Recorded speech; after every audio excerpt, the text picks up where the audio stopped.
प्रधानमंत्री द्वारा बनाए गए व्यापारी वेलफेयर बोर्ड के चेयरमैन सुनील सिंघी आज रायपुर पहुंचे। यहां उनका चैम्बर ऑफ कॉमर्स द्वारा स्वागत किया गया। व्यापारी वेलफेयर छत्तीसगढ़ के सदस्य अमर परवानी ने बताया कि प्रधानमंत्री द्वारा गठित ये बोर्ड व्यापारियों के हितों के लिए बनाया गया है।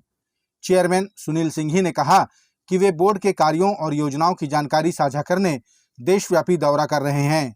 इसी कड़ी में वे रायपुर पहुंचे हैं।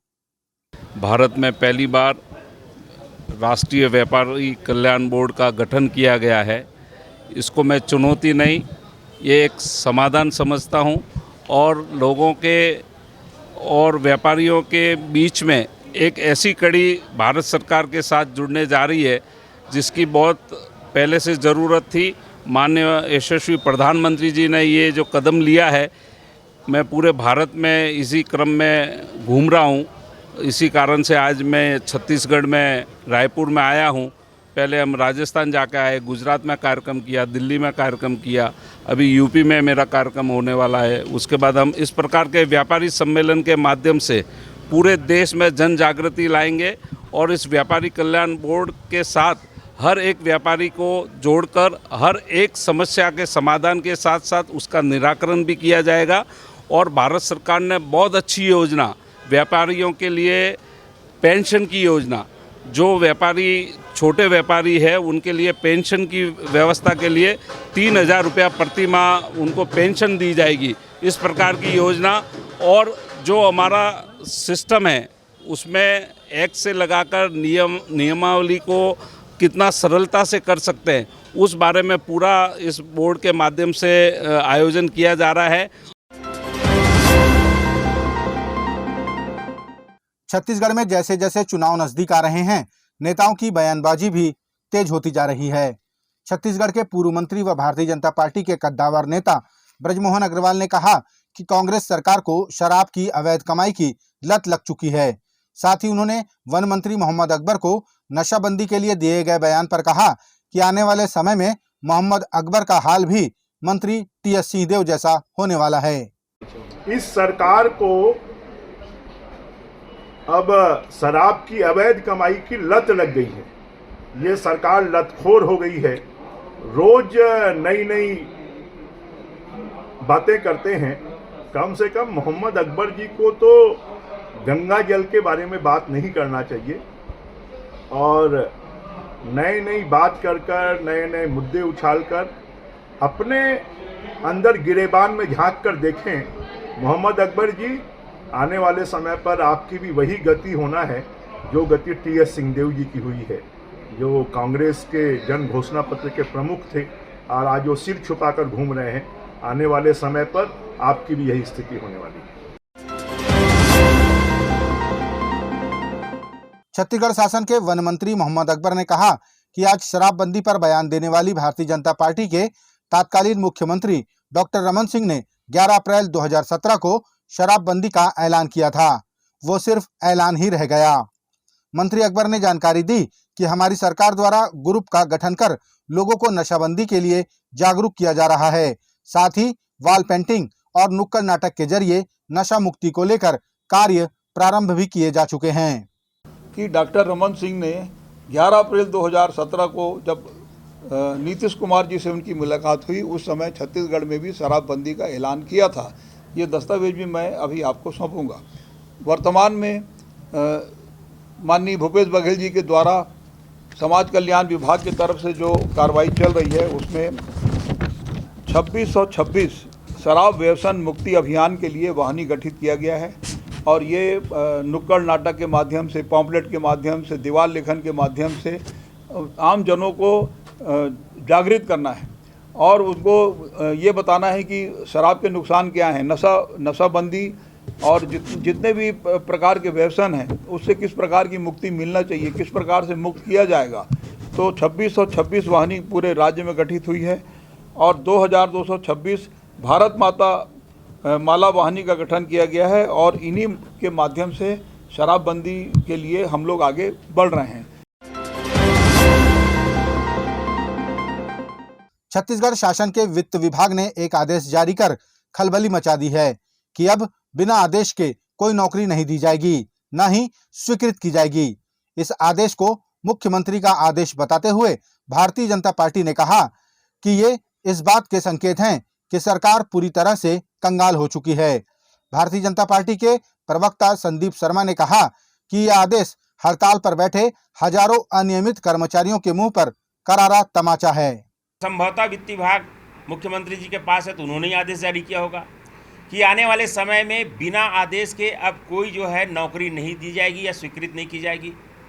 तो ये आदेश इस बात का द्योतक है कि अब ये सरकार आर्थिक रूप से पूरी तरह से कंगाल हो गई है और इन्होंने इतना भ्रष्टाचार किया है इस कंगाली के लिए, और उस भ्रष्टाचार के सारे पैसे इन्होंने निश्चित रूप से दिल्ली पहुंचा दिया और इस कंगाली के चलते आज इनको ये आदेश जारी करना पड़ा है। अब ये आदेश का दूसरा हेतु ये भी है कि अभी जितने अनियमित कर्मचारी जो हड़ताल पर बैठे नियमितीकरण के लिए, उनके मुंह पर भी इन्होंने करारा तमाचा मारने की कोशिश की है कि अब तुम्हारा कुछ होने वाला नहीं है। और ये जो संकेत है कंगाली का, इस बात को बताता है कि नियमित कर्मचारियों को इन्होंने जो वादे किए हैं वो वादा जो है अब एक तरह से पूरी तरह से खोखला साबित हो गया है। छत्तीसगढ़ में कांग्रेस की सरकार एक बार फिर बनाने को लेकर यूथ कांग्रेस मैदान में उतरने वाली है। जानकारी के अनुसार यूथ कांग्रेस भूपेश है तो भरोसा है के स्लोगन के साथ 50 लाख लोगों तक पहुंचने का दावा कर रही है और उन्हें मिस कॉल के माध्यम से पार्टी के माध्यम से सरकारी योजनाओं से जोड़ेगी।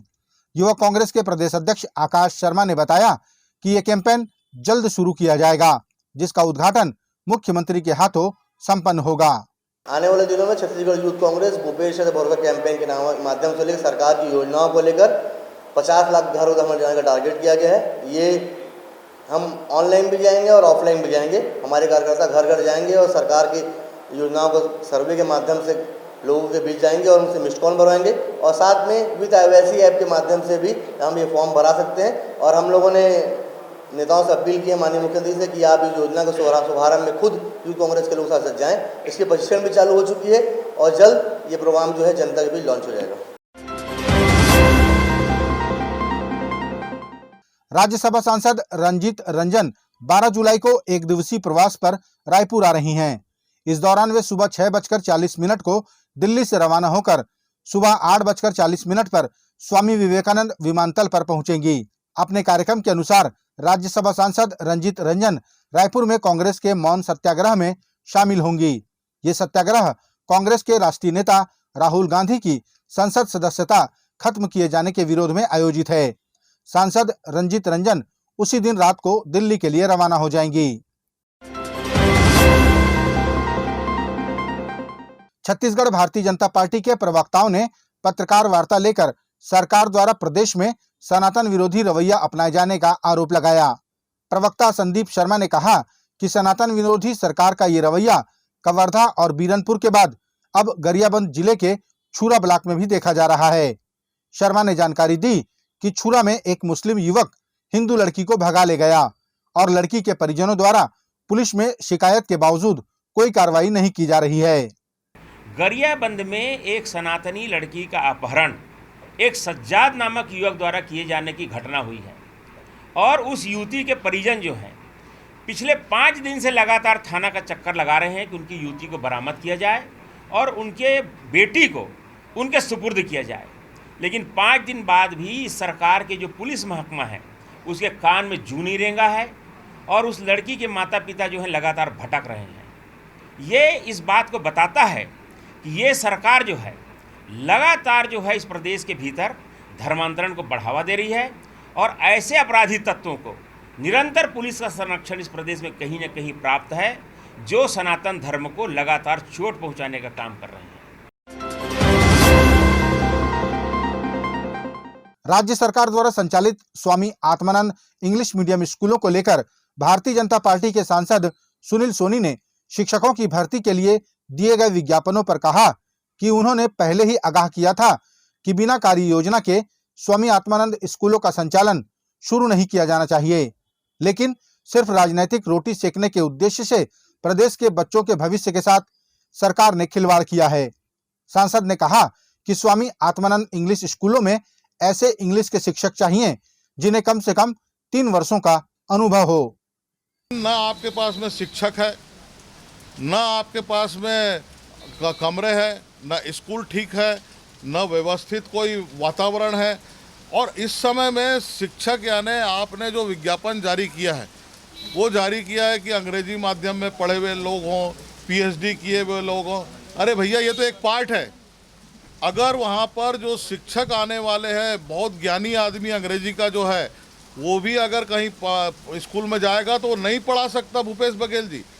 उसको कम से कम पढ़ाने का 2 से 3 साल का जो है अनुभव होना चाहिए। इस बात को जब तक कि आप ध्यान नहीं रखेंगे, ये हमारी स्कूलें जो है वो बर्बाद हो जाएगी। उनके स्टूडेंट जो छात्र छात्राओं का जीवन आप बर्बाद कर रहे हैं। आप जो है राजनीतिक श्रेय के लिए जो है, जहाँ जो विधायक आपका विधायक डिमांड करता है वहाँ स्कूल खोल देते हैं। आपके पास है क्या चीज़? आज बच्चे सड़क में खड़े हैं। आपको शर्म आना चाहिए इस बात का कि आपके हाउस के सामने बच्चे कापी पुस्तक छोड़ के चले गए। ये इस कालखंड का जो है सबसे बड़ा अपराध मैं मानता हूँ।